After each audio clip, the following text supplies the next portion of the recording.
তো এই যে গতকালকে মির্জা ফখরুল ইসলাম আলমগীর একটা বক্তব্য নিয়ে আপনাদের সম্মানিত জনাব ওবায়দুল কাদের সাহেব বলেছেন, দেশে কঠিন দুঃসময় চলছে, এটি মির্জা ফখরুল ইসলাম সাহেব বলেছিলেন, এবং সরকার জনগণকে দাসে পরিণত করেছে এবং বলেছেন যে আমাদেরকে পঙ্গু করে ফেলেছে, আমাদের পুরোপুরি একটা বিকল রাষ্ট্রে পরিবর্তন করছে এবং এই জন্য আমাদের সকলকে ঐক্যবদ্ধ হতে হবে। এখন বিএনপির ঐক্যবদ্ধ কীভাবে হবেন ঢালি ভাই সেটি বলবেন, কিন্তু এই যে দাসে পরিণত করেছে, এই দাস সম্পর্কে আপনার ব্যাখ্যা? আপনাকে অনেক অনেক ধন্যবাদ যে মির্জা ফখরুল মহোদয় অলরেডি বুঝতে পেরেছেন যে ওনারা দাসত্ব প্রথায় নেমে গিয়েছেন। এটা তিনি উপলব্ধি করেছেন। এটা কেন উপলব্ধি করেছেন জানেন? রাজনৈতিক বিশ্লেষণ আপনি আমার চেয়ে অনেক ভালো জানেন এবং বুঝেন। রাজনৈতিক বিশ্লেষণ বলে যে মুসলিম লীগকে যদি আমি ধরি, ওরা অনেক বড় একটা রাজনৈতিক দল ছিল, শেষ পর্যন্ত কিন্তু পেট সর্বস্ব হয়েছে।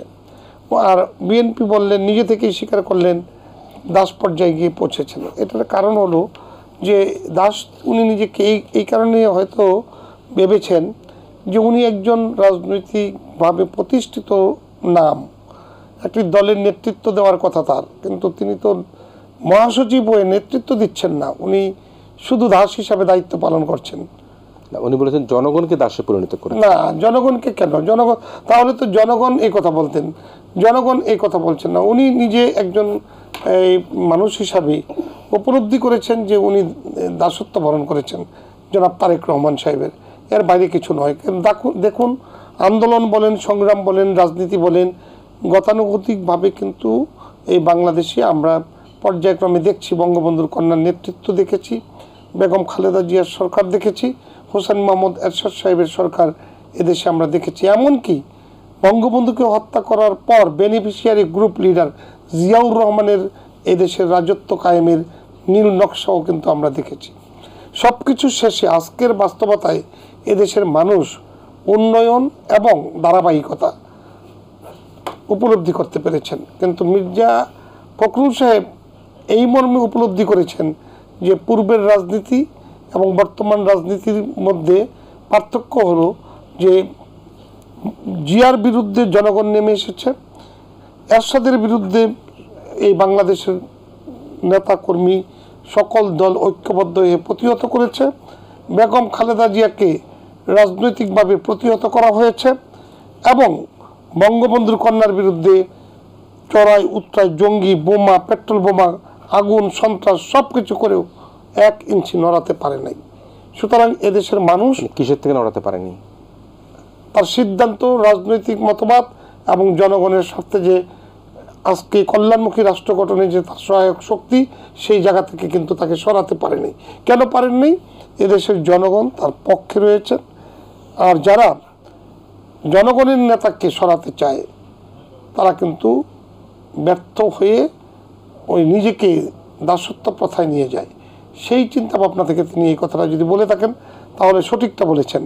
আর জনগণের প্রত্যাশা পূরণের শক্তি, সহায়ক শক্তি হিসাবে বাংলাদেশের আজকে যে গণপ্রজাতন্ত্রী বাংলাদেশ সরকারের প্রধান বঙ্গবন্ধুর কন্যা জননেত্রী শেখ হাসিনা, তিনি এই দেশের মানুষকে চাহিদা পূরণের এক অপূর্ব সুযোগ সুবিধা দিয়ে এদেশের মানুষকে কিন্তু আশান্বিত করেছেন যে রাষ্ট্র পরিচালনায় সফলতা অর্জনে বঙ্গবন্ধুর কন্যার অদ্বিতীয় কেউ নেই।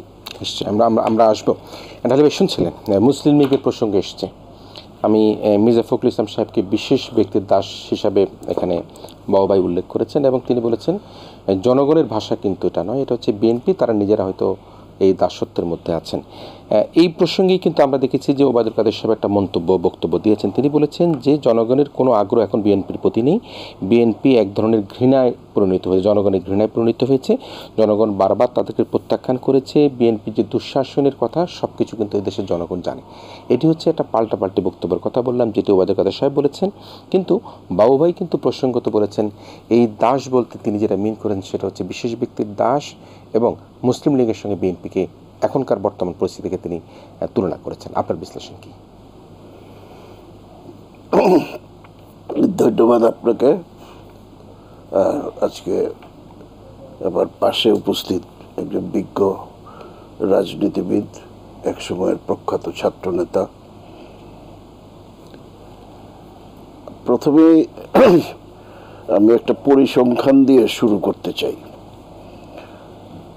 আমাদের অত্যন্ত আওয়ামী লীগের প্রখ্যাত নেতা, সাধারণ সম্পাদক, জাতীয় নেতা ওবায়দুল কাদের সাহেব,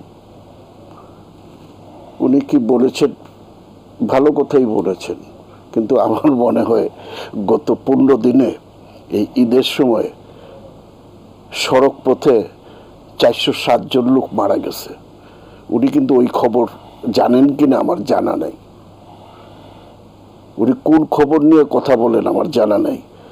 1400 লোক আহত হয়েছে, অত্যন্ত দুর্ভাগ্যজনক, ওনার মন্ত্রণালয়ের অধীন।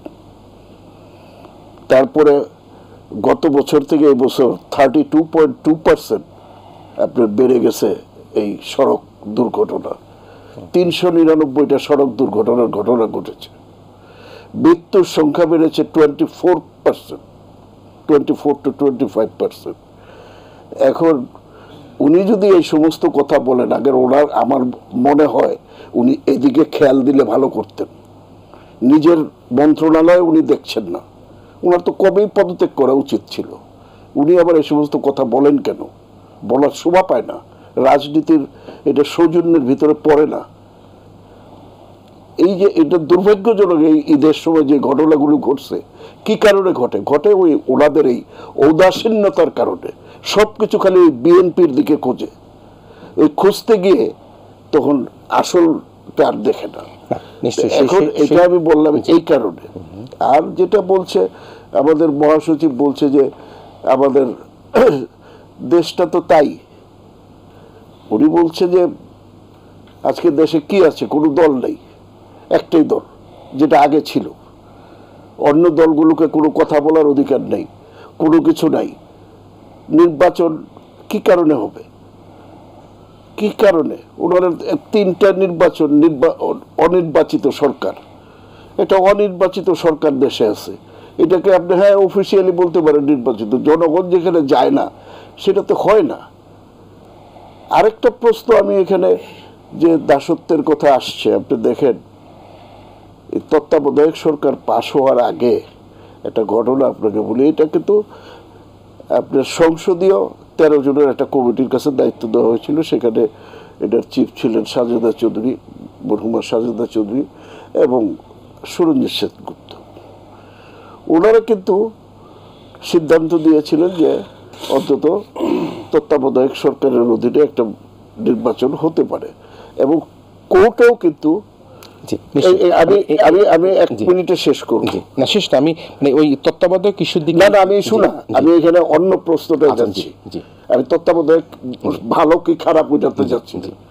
আমার কথা হলো যে এখানে যে কোর্টে এমিরাস কিউরিরা তারা বলল, বিচারপতিও বললেন যে আরো 2টা রাখা যেতে পারে, কিন্তু প্রধানমন্ত্রী কারো কথাই শুনলেন না। অর্থাৎ দেখেন, এটা হলো শাসন বিভাগ যে কিভাবে আইন বিভাগ আর বিচার বিভাগের উপরে কর্তৃত্ব করলো, এটার প্রমাণ হইল এটা। আচ্ছা, উনি এক কথায় না করে দিলেন। আচ্ছা, সেই প্রসঙ্গে এটা কি দাসত্ব?